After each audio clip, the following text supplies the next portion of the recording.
하나님의 말씀, 하나님의 마음을 알고 하나님의 말씀대로 순종하고 살면, 주님과 관계를 깊이 맺고 주님을 예배하고 주의 사랑을 받으면 이렇게 행복에 겨워지는, 복이 넘치는 삶을 살게 된다고 말씀하고 있는 겁니다.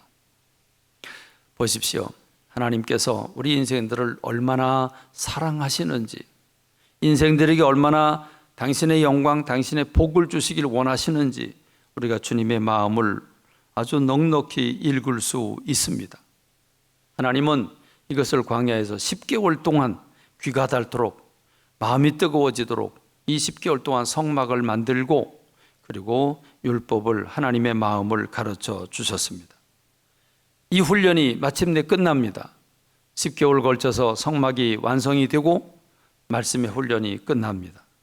그래서 성막을 하나님 앞에 성별해 드립니다. 성막에 있는 모든 기구들에게 거룩한 기름을 발라 거룩하게 하고, 제사장을 세우고 제사장을 돕는 레위 사람들을 따로 구별을 해서 그들을 성별하게 해서 하나님의 것이 되게 해서 거룩한 하나님의 성품들을 관리하도록 하고 또 제사를 돕도록 했습니다. 모든 준비가 마쳤습니다. 그리고 모세가 성소와 지성소로 들어갑니다. 그러자 주님께서 그 언약궤 위, 죄를 속하는 속죄소 위 하나님의 보좌, 거기에서 하나님의 음성이 들립니다. 주님이 말씀을 하십니다. 그리고 이 성막, 그때부터 성막에는 놀라운 현상이, 이 하나님 앞에 봉헌 예배를 올려드리고 난 다음에 놀라운 현상이 생기게 됐습니다. 그들 눈앞에 펼쳐지는 그 목격하는 그 모습이란 세상 누구도 상상하지 못한 어마어마한 그림이 펼쳐집니다. 그것은 바로 주님의 보좌, 그 언약궤가 있는 십계명을 담아놓은 그 언약궤, 바로 그 성막 꼭대기로부터 회오리 바람처럼 그렇게 구름이 일어나게 되는데, 그 구름이 기둥을 이루게 됩니다. 그 구름 기둥이 올라가고 치솟아 올라가 하늘에 닿자 그 구름이 사방에 퍼져서 버섯처럼 그렇게 적어도 200만 명, 300만 명이 살고 있는, 지금 텐트를 치고 있는 그 어마어마한 시내산 밑에 넓은 지역을 그 구름이 다 덮습니다. 구름 기둥이 주님의 계신 곳으로부터 올라와서 전 이스라엘 백성들의 그 텐트를 친 그 장막 모두를 다 덮어서 보호해 주는 모습을 볼 수 있습니다. 성막은 그렇게 수백만 명이 되는 이스라엘 백성들 정중앙에 위치하고 있습니다.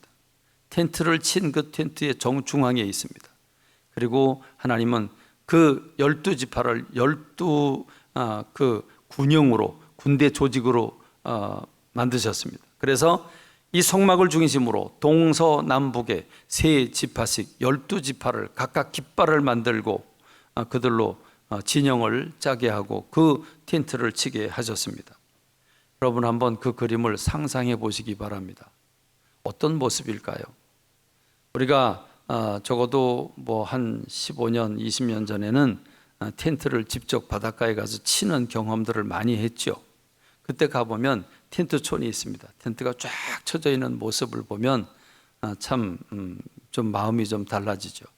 여러분 한번 상상해 보시죠. 이게 몇십 명이 아니고 몇백 명이 아니고 몇천 명이 아니고 적어도 200만 명, 300만 명이 텐트를 치고 있습니다.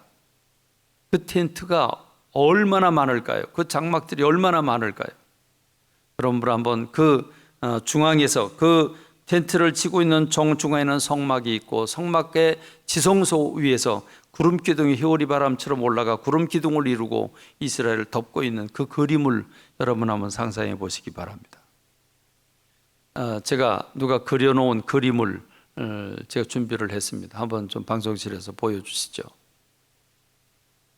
자, 지금 정 가운데는 성막이 있죠. 그리고 주변에 텐트를 많이 친 모습을 좀 그렸으면 좋은데 성막을 중심으로 그리다 보니까 저렇게 그렸습니다. 그리고 회오리 바람처럼 이렇게 구름 기둥이 올라가고, 그리고 구름 기둥이 사방으로 퍼져 있는 모습입니다. 이것이 성막을 건축하고 성막이 완성돼서 거룩한 기름을 바르고 제사장과 레위 지파를 배치를 하고 하나님 앞에 봉헌 예배를 드리고 나니까 그때부터 구름 기둥이 치솟아 올라오게 된 것입니다. 그런데 여러분, 이게 사막이라고 하는 것이 낮에 태양이 내려오면 그 흙들이 다 열을 받아서 아주 덥습니다.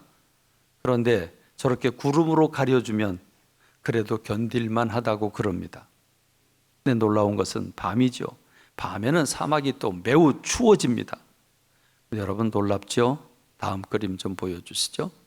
밤에는 불기둥입니다. 하나님이 불기둥을 불로 구름으로 만들어 덮어줍니다. 무슨 말입니까? 낮에는 더우니까 히터를 에어컨을 틀어주시고, 밤에는 추우니까 하나님 히터를 틀어주시는 것과 같은 느낌입니다. 밤에는 불로, 낮에는 구름으로 가려주시고, 그 구름 기둥이 전체 핵심이 돼서 그들을 둘러 덮고 있습니다.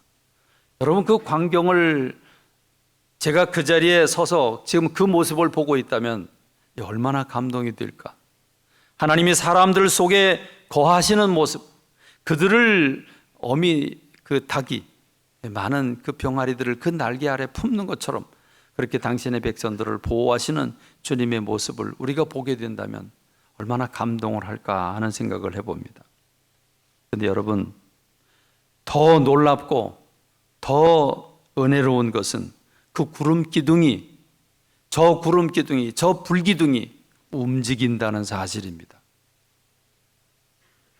여러분, 회오리 바람처럼 그 구름 기둥이 하늘로 치솟고 그게 버섯처럼 이렇게 덮고 있는데, 그 회오리 바람 같은 그 구름 기둥이 어느 날 어느 순간에 움직입니다.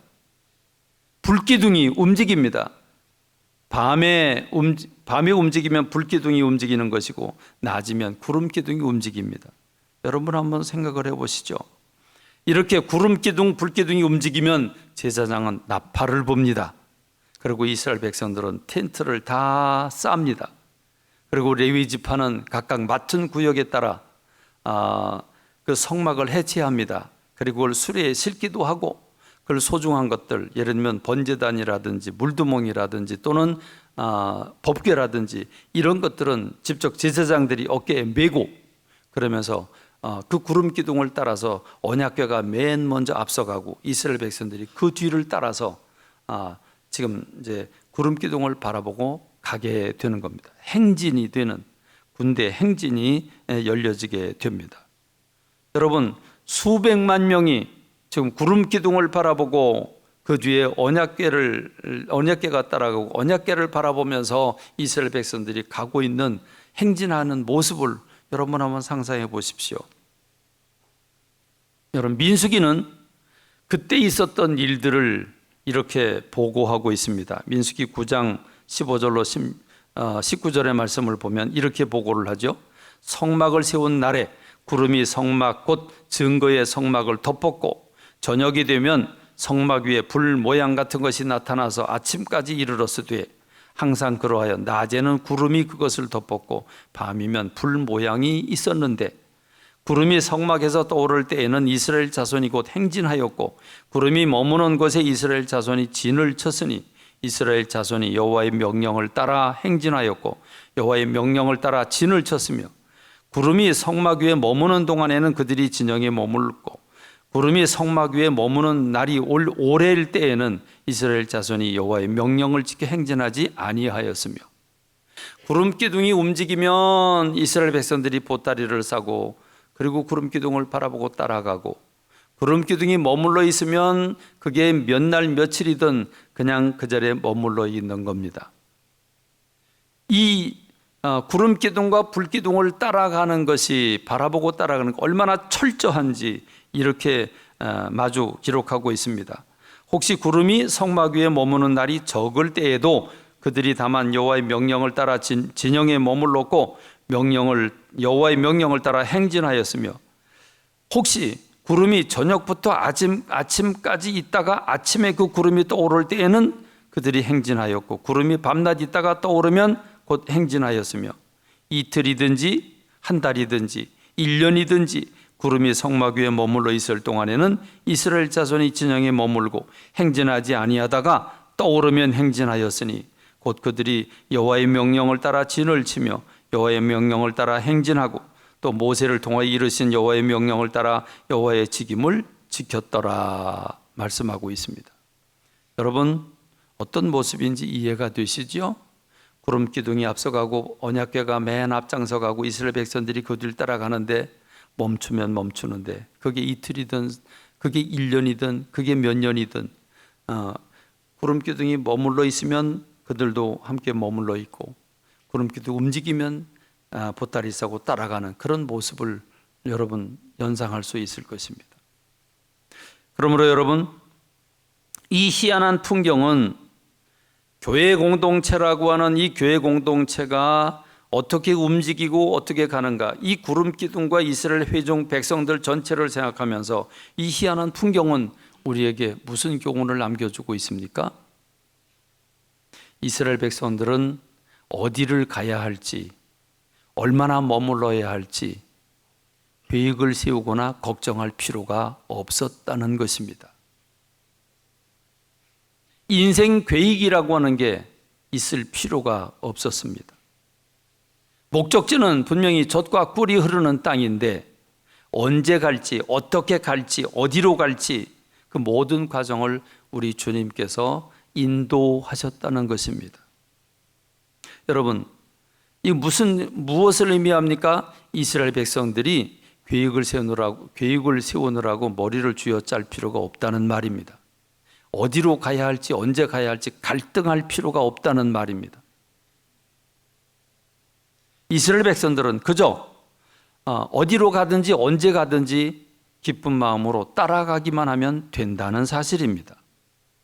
여러분, 인생이라고 하는 게, 또 신앙생활이라는 게 굉장히 어려운 것 같은데 사실은 단순하게 보면 되게 쉬운 겁니다. 참 쉬운 겁니다. 어려울 게 하나도 없습니다. 구름 기둥이 움직이면 따라가기만 하면 됩니다. 그 길로 가면 안 되는데 거긴 적군이 있는데 그거 걱정할 필요가 없습니다. 사람이 힘들고 어려운 이유가 무엇입니까?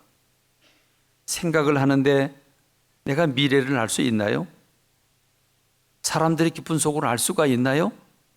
사건이 어떻게 펼쳐질지 누가 어떻게 합니까? 주가가 올라갈지 떨어질지 어떻게 합니까?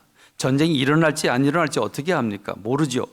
그러니 인간이 세우는 계획은 모두가 다 불안하게 돼 있습니다. 완전하지 않습니다. 불안합니다. 어떤 계획을 세우더라도 우리가 모든 길을 다 가본 게 아니기 때문에 사람들은 계획을 세울 때 이렇게 해야 될까 저렇게 해야 될까 고민할 수밖에 없고, 어떤 계획을 세우더라도 불안할 수밖에 없습니다. 그런데 모든 것을 아시는 하나님께서 모든 일을 하나님이 친히 앞서가시며 인도를 하시니까 이스라엘 백성들은 계획을 세울 필요도 없고 고민할 필요도 없고 그저 할렐루야 룰루랄라 하면서 따라가기만 하면 되는 것입니다. 여러분, 신앙생활의 본질은 바로 그렇습니다. 지금이라고 해서 다르지 않습니다. 지금도 우리는 웃으면서 신앙생활할 수 있습니다. 왜 괴롭죠? 왜 힘들죠? 왜 불안하죠? 왜 낙심되죠? 자기 생각을 붙잡았기 때문입니다. 자기 감정에 의존하기 때문에 그렇습니다. 자기 의지를 믿고 하다가 안 되니까 실망하고 낙심하는 것입니다. 생각하고 고민하니까 답답하지요, 불안하지요.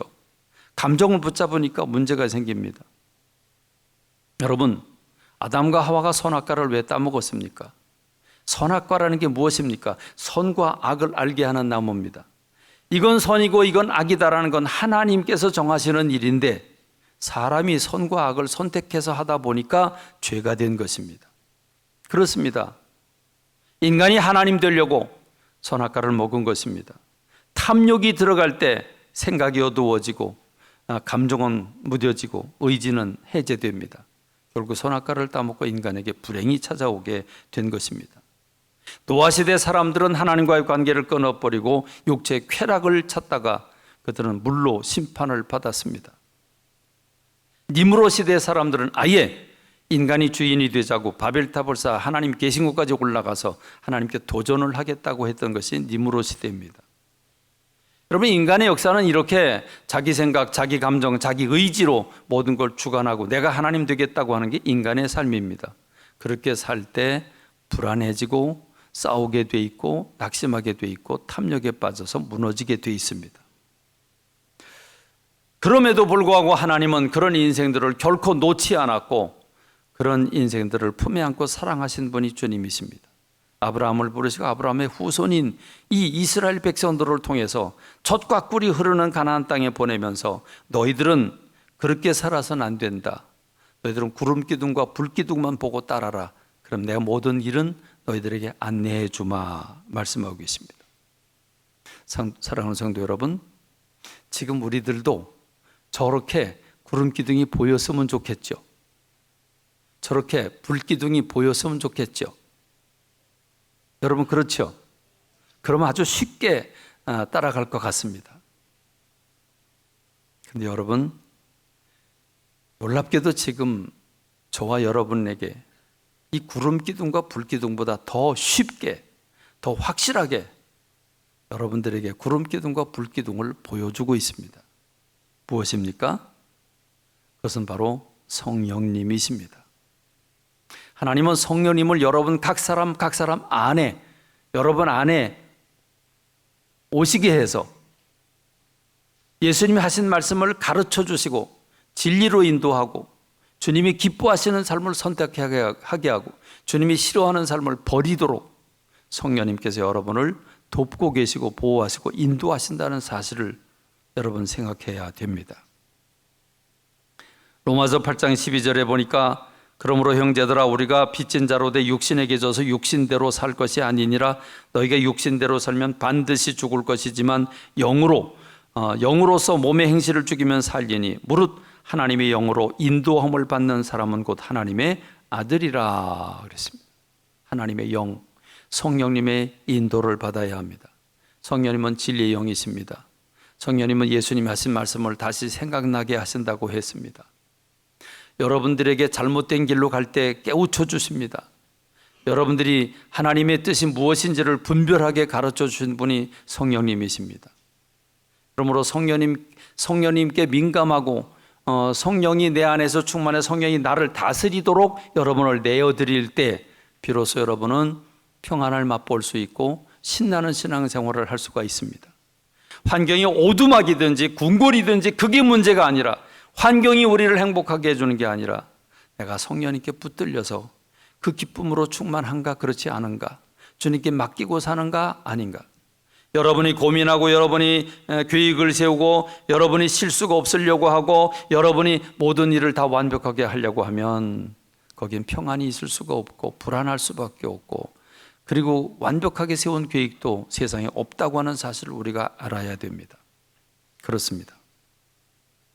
요한계시록에 보니까 결국 들림을 받아서 예수님이 재림하실 때 들림을 받아서 주님과 함께 영원한 하나님의 나라 천국으로 갈 사람이 누군가? 요한계시록 14장 4절에 보니까 어린 양이 어디로 인도하든지 따라가는 자며 사람 가운데서 속량함을 받아 처음 익은 열매로 하나님과 어린 양에게 속한 자들이라 라고 말하고 있습니다. 성령의 인도를 받아서 주님의 뜻대로 사는 사람이 천국을 소유한다는 것입니다. 구약 이스라엘 백성들이 하나님의 말씀, 하나님의 마음을 알아서 하나님 말씀대로 순종할 때 들어와도 나가도 복이 된다고 말씀하신 것처럼 오늘 우리가 주님의 말씀을 붙잡고 성령님의 인도를 받고 살아갈 때 그때 우리는 안전한 삶을 살 수 있다는 것입니다. 그러므로 결론입니다. 하나님의 말씀을 붙잡아야 됩니다. 약속의 하나님을 바라보아야 됩니다. 민수기 10장 33절로 34절의 말씀을 우리가 읽었습니다.